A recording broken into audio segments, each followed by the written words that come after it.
Here in Zion, the light changes so quickly, it's difficult to find a location. Light and shadows are such a major part of what I paint that I'm constantly looking for a place with stable light and shadows. Yeah, it's a challenge.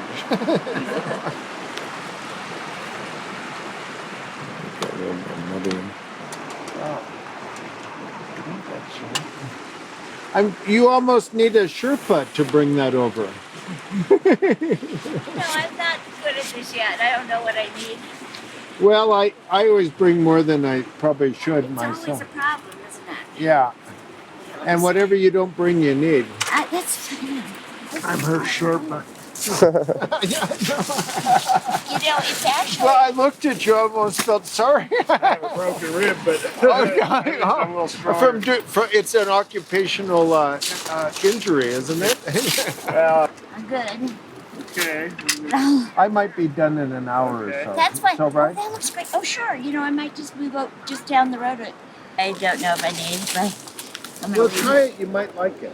I probably would like it. I just don't know how to stake it. I'll help you set it up if you need. Okay. You would push Put it in the sand. Down and Probably put it put in the them sand. on one of these edges. Figure out how to streamline things. Art is just not a very streamlined.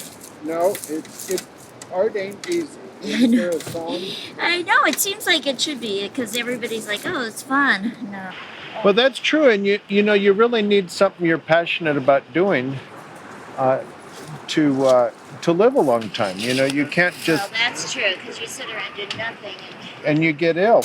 So now you're laying in your oils. I'll email you. But this is what I need: is the table in front like that. A more limited palette, but never a. See, I didn't put. Like having all one these is an colors olive, and then this is a Prussian blue. Yeah,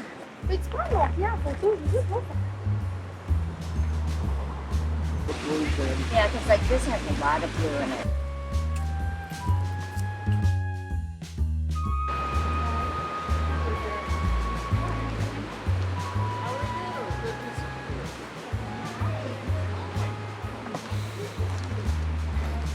It's about 2 miles back. Okay, I'm going to do that.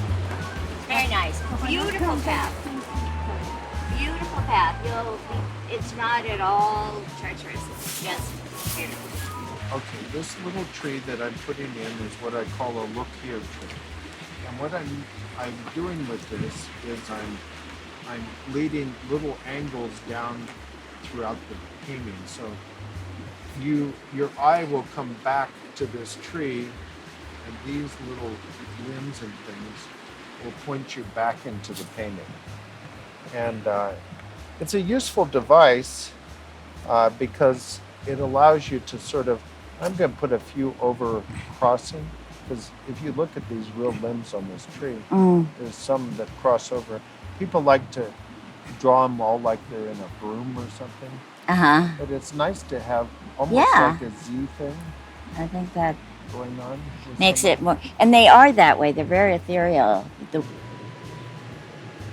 this, I'm going to have it point back into the picture this way. There, now I like this a lot. I think I'm done with that. I don't want to overdo it. You start with values, so you want to start with, I'd say get your values in, and what I use with my values is I use sort of that bluish purple for the darks. I'd just go in and put some really bluish purple. Mix a little red with your blue. Yeah, and a little more red. I think I have a cat here. This will work. Magenta, like a magenta. Yeah, and get it a little darker than you even want it. Just laying it in like I did. Back here. So I take a general shot of the overall area, and then I decide how I want to edit it, and maybe I want to crop it in a little bit. I sort of like this little path here. It's coming in here on this side. I have to get my aspect ratio correct though. I like the clouds as well, so I don't want to cut too much. Let's look at what that looks like.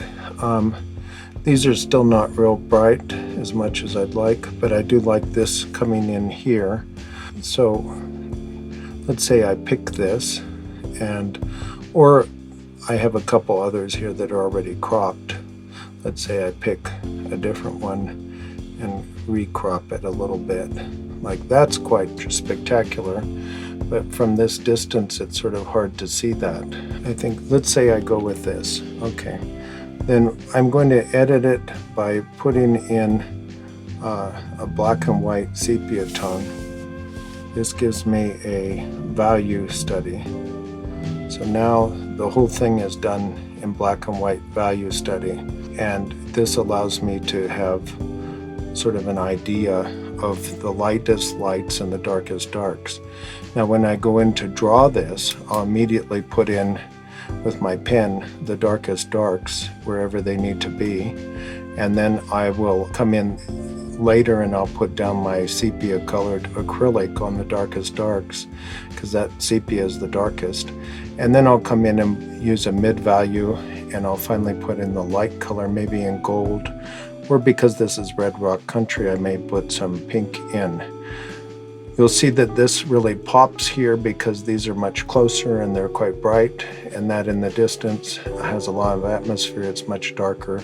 I'll probably put some blue into that, and this is how I go about laying out my painting, from a broader spectrum to a more particular focus on a detail, to using my noir function on my phone to get the darkest darks and the lightest lights. Under the bridge is a beautiful scene at sunset. It's difficult to get to, but it's well worth the effort. Unfortunately, today was a cloudy day. I'd seen it a couple days before when the sun was hitting the top of the mountains and it was absolutely resplendent in light. What's flat for photographs is good. What's flat for painting is bad. That's the medium of painting. We need shadows and light and sun to play off each other in order to create a striking composition. Also, the trees hadn't quite begun to fully bud out in that beautiful light yellow-green shade that they have when springtime hits Zion. So I had to remember what they looked like the year before when I began to paint in the trees, just as I had to remember what the sun hitting the mountains looked like 2 days before to create the effect I wanted. I often had to use really dark reds in these mountains to show the depth of dark values that were used in the shadow parts. And I also had to use a lot of yellow and orange in the warm parts that I wanted to reflect the sun hitting. You can see that this was a challenge, but well worth the effort. Just beyond the tunnels at the top of Zion is a beautiful wonderland. It's so gorgeous, I didn't think I could do it justice. I was in a precarious spot below a stone embankment and above a river. It was cold in the shadows of the mountain, and snow was on the ground. In the sunlit area, the trees were illuminated with light. Hi, I hope you liked my video, and I hope you'll come visit me on markhafman.com. We have lots of exciting content, including my other paintings, watercolors, oils, and there's some gift certificates that you might like, as well as every so often I give away a painting. Hope to see you. markhafman.com. markhafman.com. markhafman.com. See you there.